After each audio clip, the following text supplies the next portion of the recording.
He abierto que siempre está más allá y esa fuerza para buscarlo con tesón y voluntad. Cuando parece más cerca es cuando se aleja más. Yo tengo tantos hermanos que no los puedo contar.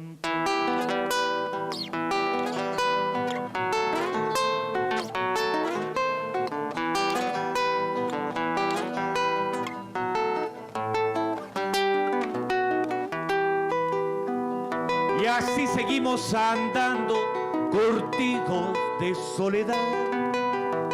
Nos perdemos por el mundo, nos volvemos a encontrar. Y así nos reconocemos por el lejano mirar, por la copla que mordemos, semilla de inmensidad. Y así seguimos andando, curtido de soledad, y en nosotros nuestros muertos, pa' que nadie quede atrás. Y yo tengo tantos hermanos que no los puedo contar, y una novia muy hermosa que se llama Libertad. Y yo tengo tantos hermanos que no los puedo contar, y una novia muy hermosa que se llama Libertad.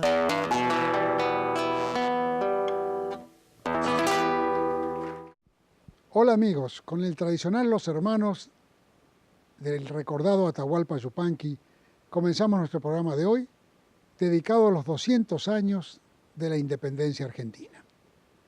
Pasaremos en primer lugar a una poesía recitada por Margarita Feliciano. Muchas gracias de verdad a los presentes, muy especialmente al Glenn College en la persona de su principal, a la doctora Feliciano, que siempre está lista como una Girl Scout a favor de la cultura hispanoamericana. Y a los académicos que están presentes, que van a hacer posible este evento. Muchísimas gracias de verdad a todos.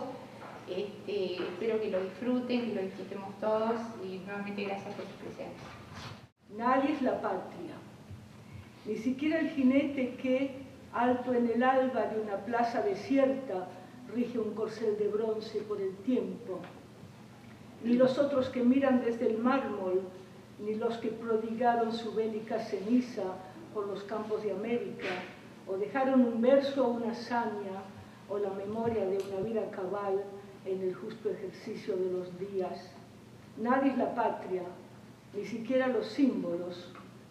Nadie es la patria, ni siquiera el tiempo cargado de batallas, de espadas y de éxodos, y de la lenta población de regiones que lindan con la aurora y el ocaso, y de rostros que van envejeciendo en los espejos que se empañan, y de sufridas agonías anónimas que duran hasta el alba, y de la telaraña de la lluvia sobre negros jardines.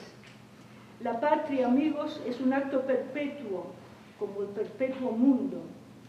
Es el eterno espectador que dejara de soñarnos un solo instante, nos fulminaría blanco y brusco relámpago su olvido. Nadie es la patria, pero todos debemos ser dignos del antiguo juramento que prestaron aquellos caballeros de ser lo que ignoraban, argentinos, de ser lo que serían por el hecho de haber jurado en esa vieja casa. Somos el porvenir de esos varones, la justificación de aquellos muertos. Nuestro deber es la gloriosa carga que a nuestra sombra legan esas sombras que debemos salvar. Nadie es la patria, pero todos lo somos. Arde en mi pecho y en el vuestro, incesante, ese límpido fuego misterioso. Vamos enseguida a nuestros patrocinadores.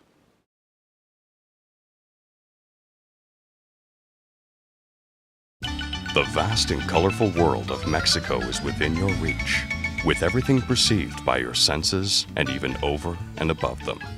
Explore with Moreno Travel, your Mexico specialist.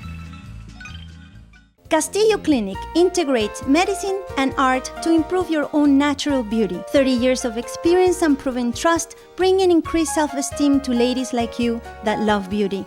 416-923-3663. Lea. S-O-S.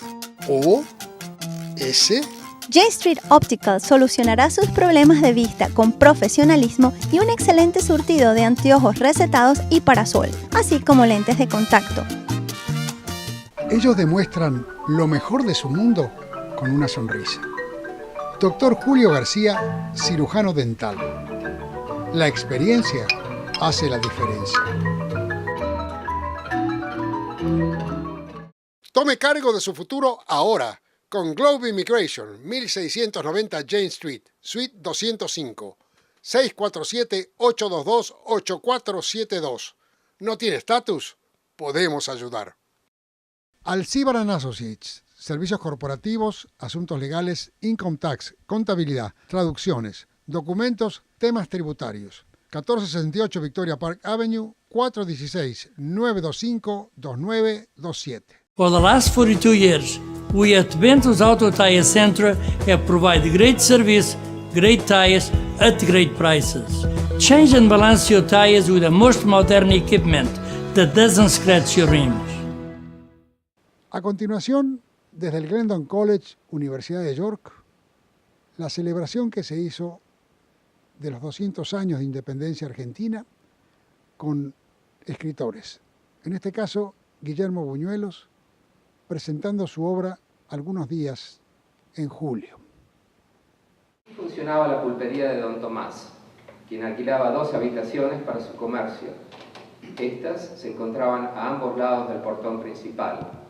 En una de ellas estaba la sala destinada para la pulpería y en la otra se encontraba un depósito con productos para su pulpería, así como herramientas, clavos, tejas, cueros y otros materiales de construcción. Leí en el prólogo o introducción a la tesis que la investigación para una parte de la misma se demoró debido al singular hallazgo de unos documentos extraordinarios. Carolina Echegaray ha logrado obtener del Foreign Office en Londres copias de manuscritos con gran información sobre los debates en el Congreso de Tucumán del año 1816. Con estos documentos se demuestra fehacientemente que un espía británico llamado Thomas Ramsey, comerciante asentado en Tucumán y casado con la tucumana doña Josefa Cayón, había suministrado a la corona británica valiosa información enviada desde Tucumán a Buenos Aires todas las semanas por medio de chasquis. Esta información contenía las decisiones que se tomaron en el Congreso de Tucumán. Echegaray prueba en su tesis que una vez en Buenos Aires, los documentos eran entregados a un master spy británico de apellido García y de allí eran enviados a Londres de forma segura. Vi la copia de un documento que me resultó casi cómico. Un croquis en tinta china de un sistema de escuchas con tubos de terracota colocados en los muros, entre las letrinas y el salón del Congreso de Tucumán, cuyas aberturas en ambos lados de los muros estaban disimuladas magistralmente. Aparentemente, Thomas Ramsey, con gran don de gentes y un correcto castellano, había logrado las simpatías y confianza de los miembros del Cabildo de Tucumán y había sido comisionado para reparar la casona de los Laguna, donde tenían lugar reuniones muy importantes y donde además él tenía su negocio de pulpería. Se sugiere que Thomas Ramsey tenía conocimiento previo del uso que se daría a dicho salón y se insinúa que este libre acceso a la totalidad de la casona para tareas de mejoras en la estructura, reparaciones y pintura le permitió a Ramsey instalar su sistema de escuchas clandestinas con absoluta comodidad antes del comienzo del Congreso, pudiendo así enviar informes fidedignos y en forma regular durante el transcurso del mismo. Algo cansado de que la tesis sobre la mesita contigua al cómodo sillón de la sala de estar de mi casa, donde la había leído en algunos días de julio, alternando la lectura de las últimas páginas con el partido televisado de fútbol entre River Plate y el Club Atlético Tucumán.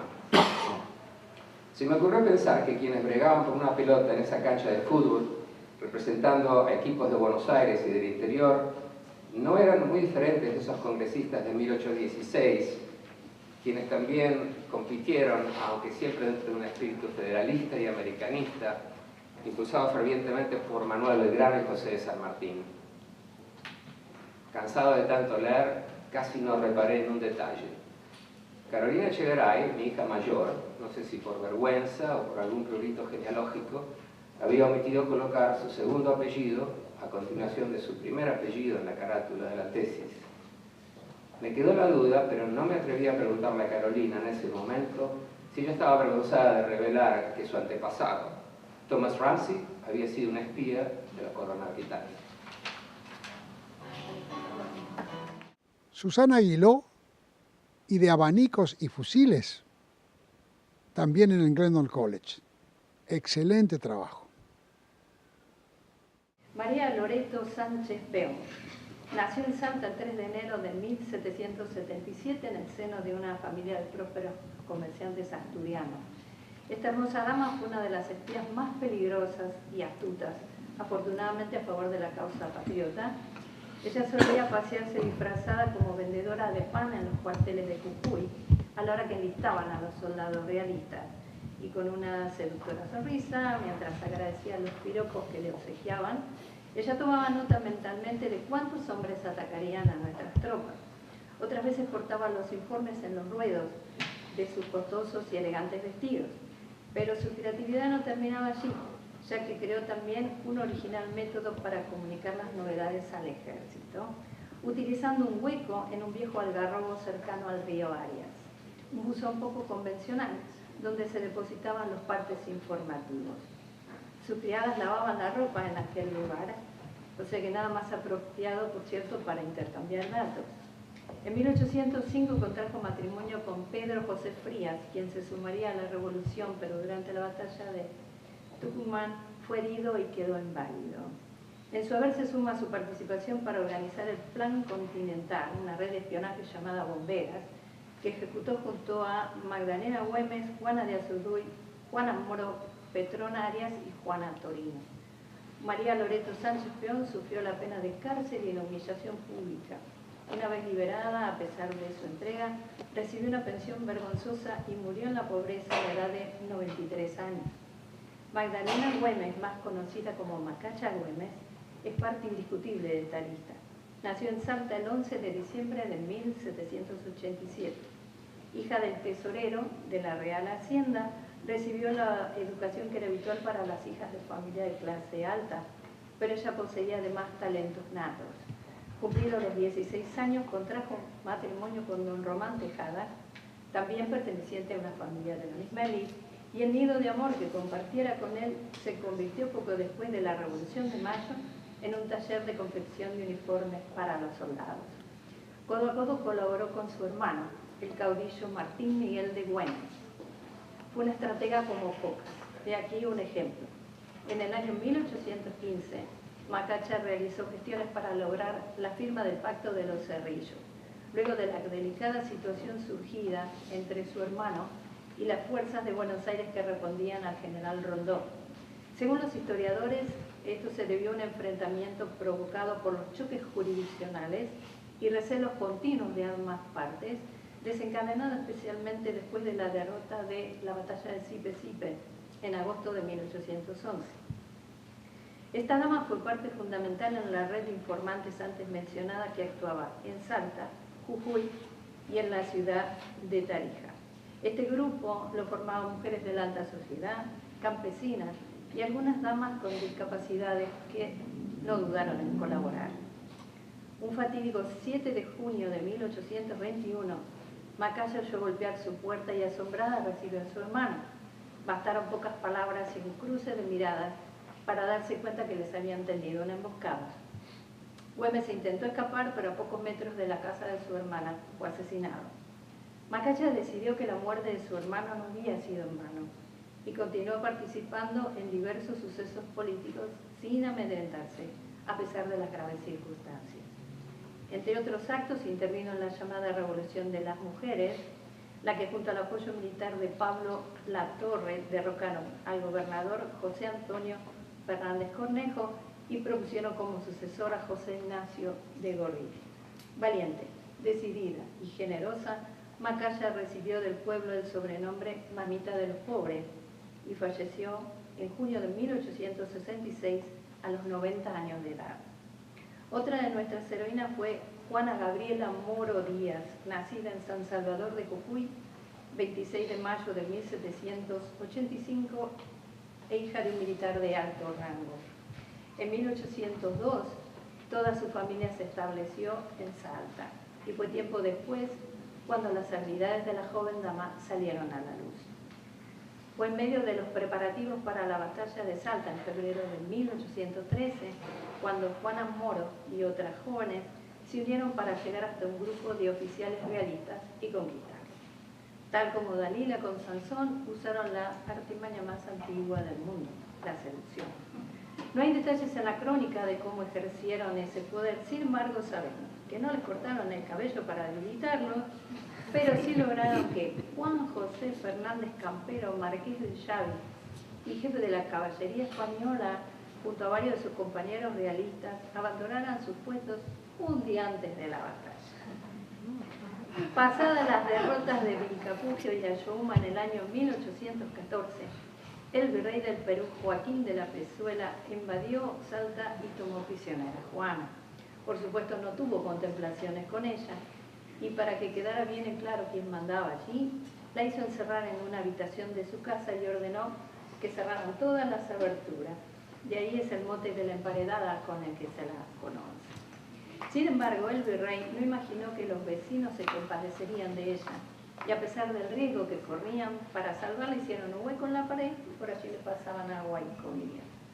Tras ser liberada, siguió colaborando con la causa y cumplió el cometido, camuflándose en los países desolados y en los más concurridos, disfrazándose a conveniencia y demostrando su valentía, su perseverancia y sobre todo su talento como actriz. Juana Gabriela Moro Díaz falleció en Salta en diciembre de 1874. Fue una mujer que dejó legado y quienes como Charqui Chazarreta y Víctor Abel Jiménez pensaron inmortalizarla con una canción. De ahí la conocida samba La Juana Moro. Otra de las mujeres íconos de aquella época fue María de Todos los Santos Sánchez de Velasco y Trillo, más conocida por nosotros como Mariquita Sánchez de Thompson. Nació en Buenos Aires un 1 de noviembre de 1786 en una familia de clase alta, hija única de don Cecilio Sánchez de Velasco y doña Magdalena Trillo y Cárdenas. Viuda en primeras nupcias de Manuel de Arco, un rico y poderoso comerciante de Buenos Aires. Desde su adolescencia demostró ser una mujer de férreas convicciones. Cuando no había cumplido todavía los 15 años, se enamoró perdidamente de su primo Martín Thompson, con el cual se comprometió, desafiando la opinión de sus padres y causando un gran revuelo. Sus progenitores estaban decididos a terminar con esa relación. No fue extraño para los allegados pensar que Mariquita reaccionaría como un personaje salido de los dramas de Shakespeare, pero nada más alejado de la verdad. Era una mujer de armas tomar, de manera que buscó asesoramiento y presentó su caso a la corte. Pero la Real Pragmática sobre Hijos de Familia, ley que estaba vigente en las colonias desde 1778, establecía que los hijos de blancos menores de 25 años solo podían casarse con el consentimiento de sus padres, tutores o encargados. Los padres de Mariquita reiteraron su desacuerdo y le recordaron que ellos contaban con el candidato perfecto, nada menos que un medio pariente, respetado comerciante y conocido millonario. La muchacha no entraba en razones y luego de descubrir la cita secreta de la pareja, su padre decidió mandar un convento. Poco después, su progenitor murió y su madre hizo arreglos para que se casara finalmente con el medio pariente, razón por la cual, como último recurso, Mariquita le escribió al virrey Sobremonte para enterarlo de su caso y solicitar su intervención, mientras el enamorado Martín Thompson promovía un juicio de disenso. Pronto se convirtió entonces en Mariquita Sánchez de Thompson, la mujer desposada por su verdadero amor y una innegable referente para las mujeres de la época. Colaboró en cada emprendimiento ligado a la Revolución de Mayo. En su casa de la calle Urquiera, actual calle Florida al 200, se reunieron personalidades de aquel momento para debatir desde asuntos relacionados con la independencia hasta temas literarios. En 1812 heredó la quinta Los Ombúes, en la localidad de San Isidro, y fue allí donde un año después, el 14 de mayo, se cantó por primera vez la marcha patriótica, actual himno nacional argentino. Volviendo a la vida de Mariquita, con Martín tuvo 5 hijos y con el nacimiento de su última hija en 1817 ocurrió la desgracia. Thompson había sido enviado a los Estados Unidos en una misión diplomática, enfermó de gravedad y murió en el viaje de regreso. 3 años después, Mariquita contrajo matrimonio con Washington de Mendeville, francés expatriado con quien tuvo 3 hijos y muchos problemas maritales que desencadenaron en una separación. Es extensa su contribución en diferentes causas sociales, como por ejemplo con el ministro Bernardino Rivadavia, en la Sociedad de Beneficencia, donde actuó como secretaria y más tarde en el puesto de presidencia. Le fueron encomendadas las escuelas y colegios de mujeres de toda la provincia de Buenos Aires y también la administración de hospitales y las casas de huerta. Durante el gobierno de Juan Manuel de Rosas renunció a dicha sociedad y se exilió en Montevideo, regresando separada de su segundo marido, reanudó su labor en la Sociedad de Beneficencia y su casa, como años atrás, volvió a ser el centro de reuniones para compartir todo lo referente a la cultura y la vida política. En el año 1866 y 67 volvió a presidir la Sociedad de Beneficencia y escribió cartas y escritos que luego fueron publicados como aporte histórico. Con casi 82 años de edad falleció en octubre de 1868 en la provincia de Buenos Aires. La lista de aquellas valientes mujeres es extensa. Preciso recordar a Juana Zurduy, una mujer combativa y combatida por sus ideales. Nacida en Chuquisaca, sus padres murieron siendo ella muy pequeña. Ya adulta vio morir a 3 de sus hijos, además de ser testigo del castigo feroz que recibiera su esposo. Sin embargo, continuó en la lucha patriótica. María Remedios del Valle, mujer de ascendencia afroamericana, nacida en Buenos Aires y recordada en nuestras escuelas como una de las niñas de Ayohuma. Fue una valerosa mujer que actuó como enfermera y soldado en la milicia durante las invasiones inglesas, en la expedición auxiliadora al Alto Perú, acompañando a su marido, a sus 2 hijos y luego al ejército del general Manuel Belgrano. Los soldados la llamaron Madre de la Patria, apodo más que adecuado para ella, que lo dio todo. Imprescindible es nombrar también a Francisca Bazán de Laguna, quien aportó durante años su vivienda y sus contactos para la causa. Los eventos más importantes en su morada fueron las jornadas llevadas a cabo por el Congreso en la Declaración de la Independencia. También debemos recordar a María Remedios de Escalada de San Martín y a Carmen Puch de Güemes, esposa de 2 líderes claves en este proceso. Lamentablemente ambas fallecieron muy jóvenes, a los 25 años. Y finalmente quisiera enumerar a las mujeres salteñas de todos los estratos sociales que fueron parte de Bomberas, la red de espionaje antes mencionada. Junto a la hermana del Caudillo Güemes y a Juana Moro se encontraban Juana Manuela Torino, María Petrona Arias, apodada La China, Martina Silva y María Gertrudis Medeiro Martínez. Tras las derrotas de Vilcapugio y Ayohuma, como les conté antes, el general realista Joaquín de la Pezuela ocupó la ciudad de Salta. Estas son palabras textuales de este general al virrey del Perú en una comunicación interpretada por la irresistencia. Los gauchos nos hacen casi con impunidad una guerra lenta pero fatigosa y perjudicial. A todo esto se agrega otra no menos perjudicial, que es la de ser avisados por horas de nuestros movimientos y proyectos por medio de los habitantes de estas estancias, principalmente por las mujeres. Cada una de ellas es una espía vigilante y puntual para transmitir las ocurrencias más diminutas de este ejército. Finalmente es mi deseo compartir con ustedes unos versos de Eladia Blasquez, que creo resumen la actitud de estas mujeres y de los hombres que bajo un mismo ideal y desde diferentes flancos lucharon por la independencia de nuestro país. No permanecer y transcurrir, no es perdurar, no es existir, honrar la vida. Hay tantas maneras de no ser, tanta conciencia sin saber adormecida. Merecer la vida no es callar y consentir tantas injusticias repetidas. Es una virtud, es dignidad, y es la actitud de dignidad más definida. Eso de durar y transcurrir no nos da derecho a presumir, porque no es lo mismo que vivir, honrar la vida. Y nos despedimos de nuestro programa de hoy, dedicado a los 200 años de la independencia argentina, con una película dedicada al general José de San Martín, que el consulado presentara también en esos días. Nos vemos en la próxima y feliz independencia, República Argentina.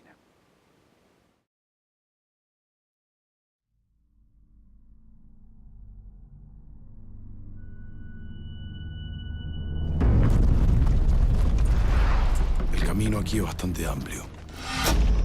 Luego el camino se angosta. Y en este punto pueden cruzar la cordillera.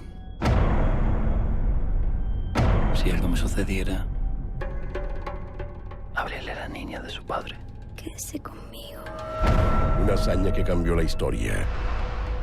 Usted no va a ninguna parte. En esta casa no hay San Martín, ni revolución, ni guerra que valga. Esta es mi decisión. Piensa hacerse matar por esos locos. Una historia que se convirtió en leyenda. Recuerde que estamos en una guerra, mocito. Esta información es peligrosísima. ¿Usted dirá por dónde? Sígame el mejor rastreador que tenga. Villagrán, señor. A sus órdenes. Usted me pone un escorpión como guía, Condarco. Es un buen hombre.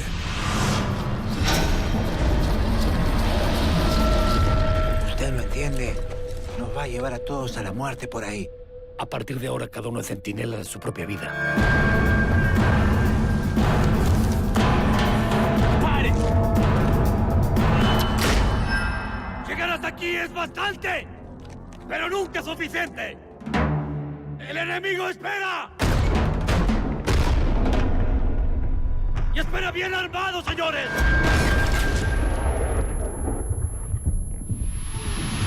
¿Por qué estamos peleando? ¿Por la libertad? No peleamos por cualquier libertad. Estamos intentando algo grande, sargento. ¡Arriba! ¡Soldado! ¡A sus caballos!